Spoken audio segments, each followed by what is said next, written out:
Hello once again from the Prim Reaper. This is the second video covering the misuse of the word transphobia, and in this video I'm going to be examining a few more examples of people claiming things as transphobia that I strongly believe are not.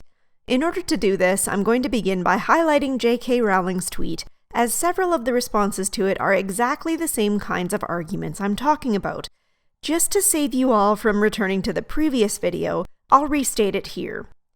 Dress however you please, call yourself whatever you like, sleep with any consenting adult who will have you, live your best life in peace and security, but force women out of their jobs for stating that sex is real, hashtag I stand with Maya, hashtag this is not a drill.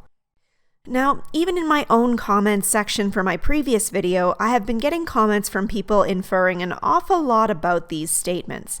Let's look at one such example. The phrase, dress how you like, heavily implies the follow-up, you will never be a woman. The phrase, sleep with any consenting adult who will have you, implies the follow-up, but trans people being given rights will lead to sexual assault.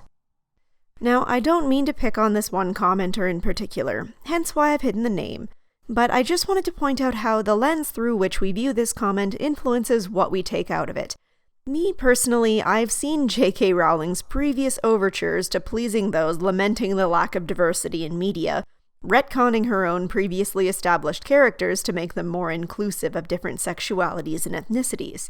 Regardless of the mild embarrassment that came of watching her try to capitulate to their desires, there's no denying that this behavior is not the mark of someone who harbors a lot of discrimination against those who are different from her. Knowing that history, I read her comment in a very different way. And yes, I know I'm only inferring myself. Dress however you please? I'm not going to judge your clothing choices. If you have the body shape of The Rock and want to dress in a sparkly pink halter top with a rainbow tutu, I'm the last person who will stand in your way. Call yourself whatever you like? He, she, whatever you will, I'll use it if you request it. Sleep with any consenting adult who will have you? I'm not going to judge your bedroom activities as long as you're honest with any potential partners about your gender identity so that they can make an informed decision. And this is a topic I will definitely cover in more detail shortly. Live your best life in peace and security? Well, let's just say this one doesn't exactly read like so much hatred of anyone to me. You might recall the definition of hatred that I posted in my previous video. I'm going to explore that concept in a little more detail here. Hatred is another word that has been misused very frequently lately. These last two videos are not the first time I have discussed this topic. There's a reason that they say, hate is such a strong word, or at least it used to be. It's because prior to the last few years, to hate something required more than just dislike, distaste, dismissiveness, or disinterest. To hate someone is to despise them, to wish or even to commit ill on someone. Hatred is the look captured in this picture when Goebbels discovered his photo being taken by a Jewish photographer. Hatred is in the actions of those who used to lynch people because of their race. Someone telling you to live your life in peace and security, this is not hatred. Pretending like this is hatred dilutes the concept of hate and speaks of a certain naivete of the real horrors of truly hateful behavior. Speaking of this kind of thing as though it is hate will make people like the commenter I mentioned from my previous video, and the commenters I'll be examining shortly, interpret her words through a much harsher lens and will ultimately wind up making themselves feel worse by virtue of believing they are being hated, even though I strongly doubt that was the intention behind what she said. So when I see tweets like this next one, especially after everything I've said, I can't help but hold my head in my hands and die a little inside. JK Rowling hates trans people, but I want to talk a little bit about the way she hates them so you can recognize it in the wild. I think it's the conviction with which this is said that really bothers me. Like there's no doubt in this person's mind that what she's saying is absolutely so. She says, dress however you please, and call yourself whatever you like. At first glance, it sounds supportive, but it isn't, it's disengaging. She is taking a very real and concrete issue, the acceptance of trans people as humans with full rights and respect in society, minimizing it to some surface-level features, appearance and names, and then abdicating any responsibility. First of all, again, mere disengagement, if that is what you would like to call this, is not hatred. And second, what part of any of this is JK Rowling's or anyone else's responsibility? What level of interaction is the general public meant to have with this issue in order to not be considered hateful? I'm happy to support the transgender individuals in my life, and I very much respect the lengths they're going to achieve their desired identity, but they're their own people. I don't claim any responsibility for their lives any more than I do for any of my other friends. Let's be realistic here. If we made everyone's pet concern our responsibility, we'd never have time to live our own lives, let alone effectively help anyone else. This isn't transphobia any more than my not taking responsibility for my friends with multiple sclerosis makes me multiple sclerosis phobic. Now, having gone over all this, I'd like to move away from the JK Rowling stuff and talk more generally, as her involvement is quite honestly beside the point, but there are two more comments here that I want to address. The first one is, the thing she said that pissed me off the most was like, sleep with whatever consenting adult will have you. She's implying that trans folk aren't desirable and will have to settle for someone who will put up with them. Again, this is an inference, not a matter of fact, but it is certainly a relevant topic to bring up in the discussion of transphobia. That is, there's a lot of discussion over whether it is transphobic to refuse to date or sleep with transgender individuals. Now, before I say anything, I want to state, much like I did in my incels video, that humans are a social species, and it's only natural to desire to have an intimate partner. I know it can be incredibly emotionally painful to be unable to or to have a difficult time finding someone to have a relationship or a physical connection with. My heart goes out to anyone struggling with that. However, as I, and I'm sure anyone else would agree in the context of incels, nobody has the right to demand that anyone else be forced to be intimate with them in any way, and this goes for transgender individuals as well. There are plenty of reasons why someone might be put off from having such a relationship. The desire for biological children, the preference for presence or lack of presence of certain genitals in their sexual partners, the preference for certain feminine or masculine features that some transgender individuals may not be able to fully align with. For example, a man who prefers a small wayfish girlfriend might be put off by a transgender woman having a larger body structure.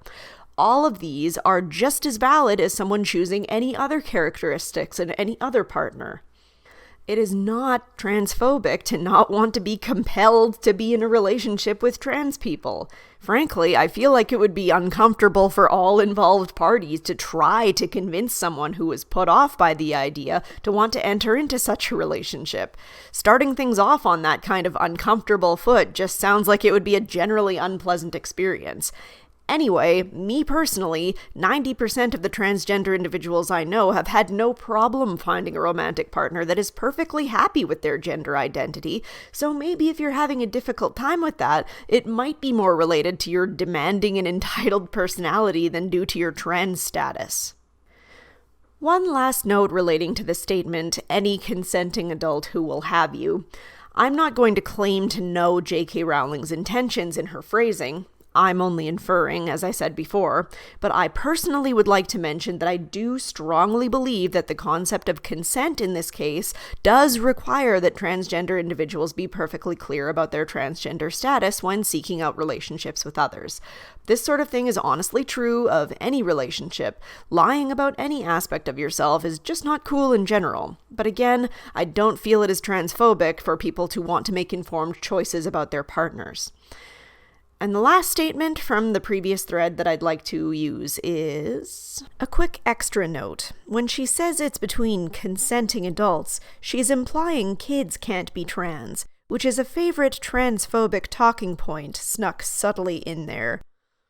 Further implications about Rowling's actual intentions aside, this is a frustrating one for me, because while I am happy to support consenting adults making an informed decision about the way they would like to identify, and the steps they want to take to make that identity a reality, children and teens have not gone through the physical and mental development to be able to make such decisions.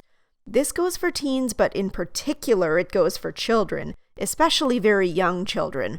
I wanted to be a duck when I grew up as a very young child. and a friend of mine wanted to be a fire truck. Young children do not have any real understanding of these concepts. If children are too young to drink, they are too young to make decisions about potentially permanent alterations to their bodies. I think it is honestly reprehensible for parents to push this on their children, but I even think it is going too far to push the idea of puberty blockers as though there are no potential physical consequences to doing so. There's an excellent study examining this subject in detail that I'll link below. To list just a few possible complications, there's the risk of reduced bone density, reduced height, and the complications surrounding psychosocial development, i.e., falling behind in physical development relative to peers.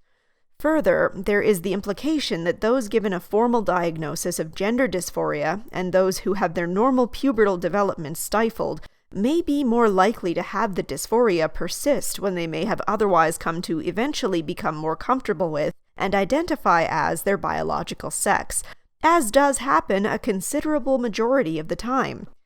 All this is complicated by the fact that there is a considerable social contagion element to all of this. I'll also link the Wikipedia page below talking about the controversy surrounding the study on rapid onset gender dysphoria. I think acting like not immediately scheduling your child for puberty blockers the moment they begin expressing any discomfort about their identity as transphobic is a serious problem. I think many of us can think back to our teen years and think of things we did or ways we identified at the time that were fads that we grew out of. Exploring different identities is an important part of growing up, but the important thing is that most of them can be changed as we determine the sorts of people we want to be.